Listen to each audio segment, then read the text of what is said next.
There's a real reason why conservatives want you to remain clueless about, well, things that were promised, things that occurred, and really,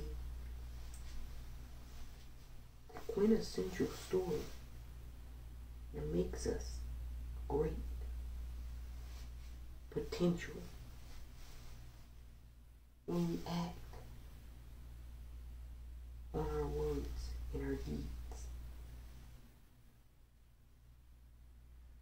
You know, Milwaukee, it's a city of densely populated people. It's always been a people-heavy city from the very beginning. In the 1920s, Milwaukee, you should know this, a century ago, during this time, a century ago in Milwaukee, you were flourishing. Everybody in Milwaukee was doing great. They were happy. And you know how conservatives love to say government doesn't work for you? And socialists, they're evil. They don't know what they're doing. They're going to destroy America. You know why they can say that? People like Marjorie Taylor Greene, Matt Gaetz, Jim Jordan, Kevin McCarthy, Donald Trump. You know why they can say such things like that? Because they know that you don't know what happened a century ago in Milwaukee. In 1916, Milwaukee was controlled by the Socialist Party.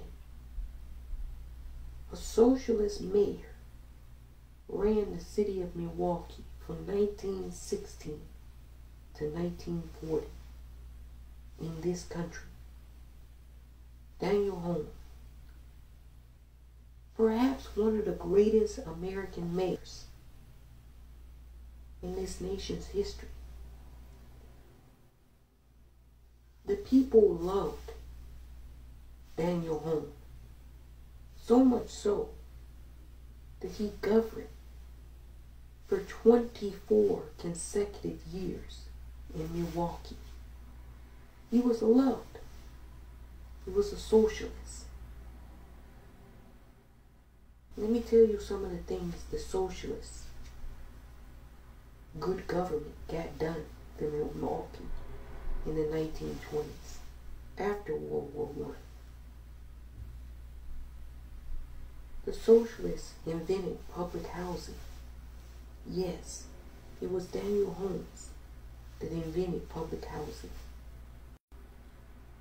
Public streetcars, that was the socialists in Milwaukee that invented that.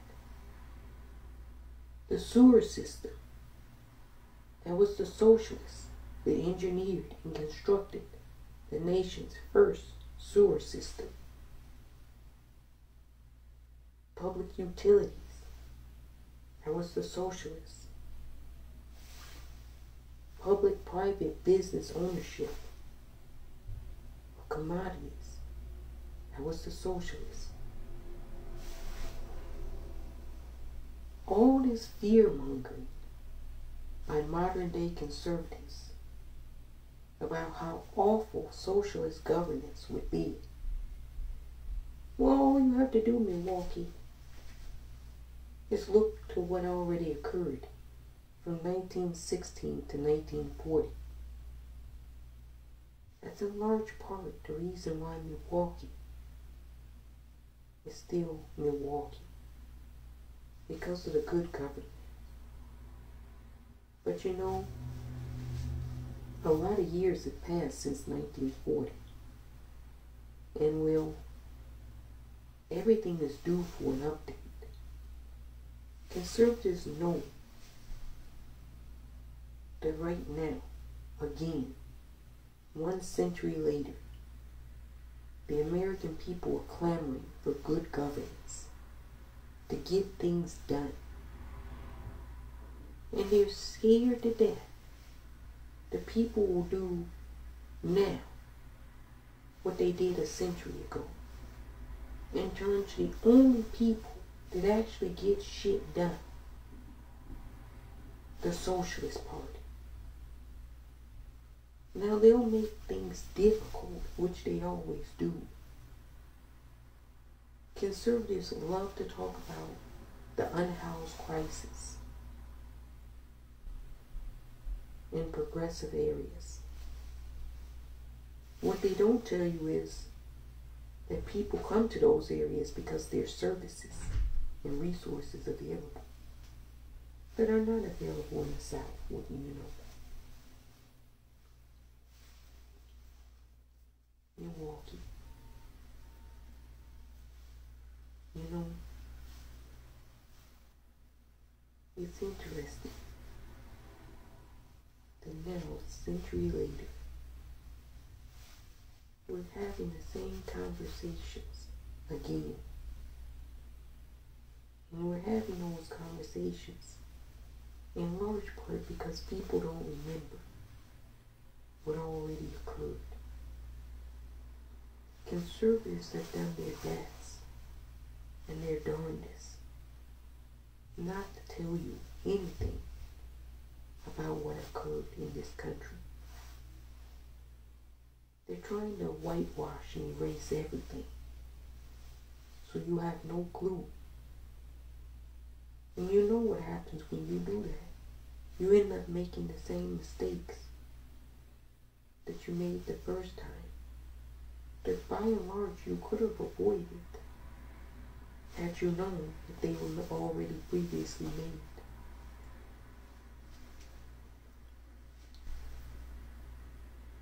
You know, like I said in Cleveland, Milwaukee, all of your United States House of Representatives members are up for election in November. You have a United States Senate competitive race between Ron Johnson, the current incumbent, who clearly told every woman that it's not our job as the government to take care of your child. You're on your own. You don't need to have extended child tax credit. You don't need to have paid family leave. You don't need to have pre-K, universal pre-K, or kindergarten. You don't need to have any of those issues or programs. You just have to find a way during this pandemic to afford child care. Do whatever you have to do. But we as the government, we're not going to take care of our citizens anymore. That's literally pretty much what he espoused and told the citizens of Wisconsin. Now we know the conservatives don't really like Milwaukee, and we know why. The demographics. They don't generally vote Republican or conservative. And you have to ask yourself, why is that? Well, people vote in their best interests in large part. And they know the conservatism, which is nothing but conservatives, white males, trying to conserve their wealth. You know, they have nothing to conserve in certain areas of Milwaukee. They have no wealth. They're poor. They're unhoused. They're hungry. They suffered generations after generation of trauma and abuse and torture. And fundamentally conservatives are like, You're on your own. Pull yourself up by your bootstraps. You can do it. We did it. But that's not true. Conservatives didn't do anything on their own. You know, all this bullshit about pulling yourself up by your bootstraps. That didn't happen. There were Pell Grants after World War I and World War II. There were loans. There was all kinds of incentives created. And there was all kinds of segregation implemented to keep the gains of certain groups from trickling to other groups. We know this happened. It's a fact. Conservatives don't want to acknowledge it. They want to try to pretend that it didn't happen, or that it wasn't that bad. I don't know what it is, but I know it's clear they don't want to do anything about the ramifications, the residual effects.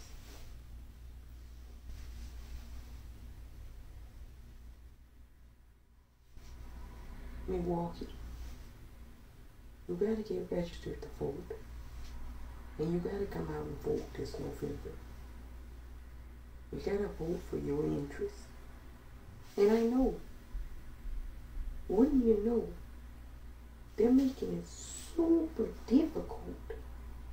You know, the Republican state legislature, the state house and state senate, thank goodness this got vetoed. You talk about a voter suppression tactic. In Milwaukee, you know how dense and how many people live in Milwaukee. And the Republican state senate and legislature decided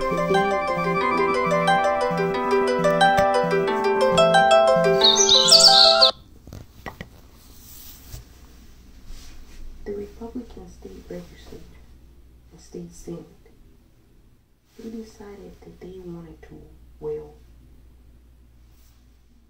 have only one drop box in all of Milwaukee. Now, thankfully, there was a safeguard in place. The governor vetoed it. But for all of those citizens in Milwaukee, they would have had one drop box if it were up to the Republicans. Why are they going through so much effort to try to suppress the will of the people that they claim they represent? Ron Johnson is the senator over the entire state of Wisconsin. The state includes Milwaukee. It includes Madison. But because people that live in those areas don't support what they're trying to do, which is pretty much starve them out, then you get all of these punitive voting restriction and suppression tactics. You had a state senator in Wisconsin say that they have to just cheat. This was a Republican. He was in the Capitol. We talked about him. He just said it on video. We just have to cheat in order to win the elections. People are cuckoo for Cocoa Puffs. But Milwaukee, they owe you. They know they owe you. And you're going to get what's yours. This is not about shaming or blaming. I have to keep saying that. It's about repairing the nation. And the only way you can do that is with reparations. They know that. We know that. And you know that. Milwaukee, you gotta vote. You gotta come out strong. The House of Representatives has done this. They passed H.R. 40. It's people like Ron Johnson, who's running for re-election, that's obstructing this. They won't even bring it up for a vote. Just like he won't bring voting rights up. They don't want to do their job. They don't want to make the tough decisions. And they shouldn't be legislatures. They shouldn't legislate over you if they can't make tough decisions for you on your behalf. Milwaukee is time. General Sherman knew after the Civil War and said you need to provide Black and African Americans 40 acres in the view. Milwaukee, the socialists were in charge again. We would do this instantaneously. We know that this is what's required. But Ron Johnson does it. That's why you have to vote him out. One of many reasons why. Milwaukee, we're going to get the job done. We're going to get the job done. Let's go, Milwaukee.